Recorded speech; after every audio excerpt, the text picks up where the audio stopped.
আসসালামু আলাইকুম রহমতুল্লাহ, কেমন আছেন সবাই? আশা করি ভালো আছেন। আমিও ভালো আছি। আমি চলে আসছি রংপুর তারাগঞ্জ তামান্না বাজাজে। তো আমাদের মাঝে চলে এসছে Pulsar F250 ABS FI engine. আসলে বাইকের বিষয়ে কি বলবো, আমার কাছে পালসার N160 বা N250, হ্যাঁ, আমার কাছে N160 আছে, আর N250 একই সেম, তার মতোই এই F250, শুধু সামনের কিটটা লাগাইছে। হ্যাঁ, সব সেম। আসলে পালসার N160-তে সাইলেন্সার পাইপটা নাই, কিন্তু এখানে আছে। আর 250-তে অবশ্য সাইলেন্সার পাইপ আছে। আপনার যে সিট কভারগুলো দেখেন সেম কোয়ালিটি, সামনটা একই, শুধু কিটের কারণে আর কি ব্যতিক্রমটা। আর 250 সিসি ইঞ্জিন বড়।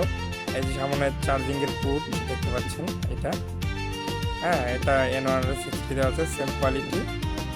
এটা সামনে হেডলাইট, তারপর পালস। এই যে মিটারটা ডিজিটাল মিটার এখনও N160-তে দিয়েছে।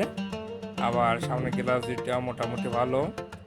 তবে আমি চালাইনি, তবে শোরুমের ভাই চালাইছিল, বলছে যে অনেক অনেক অনেক সুন্দর বাইকটা। আর হেডলাইটের কথা কি বলবো, যেহেতু N160-তে পাওয়ারফুল একটা লাইট, সেহেতু এটাতেই সেম হবে।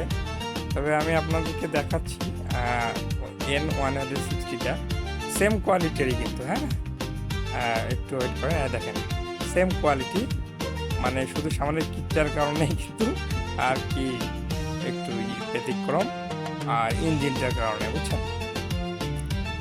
তবে পালসার গাড়ি আমার অনেক ভালো লাগে, আমি এইটা চালাচ্ছি। তো সবাই ভালো থাকবেন, সুস্থ থাকবেন। আসসালামু আলাইকুম রহমতুল্লাহি ওয়া বারাকাতুহু।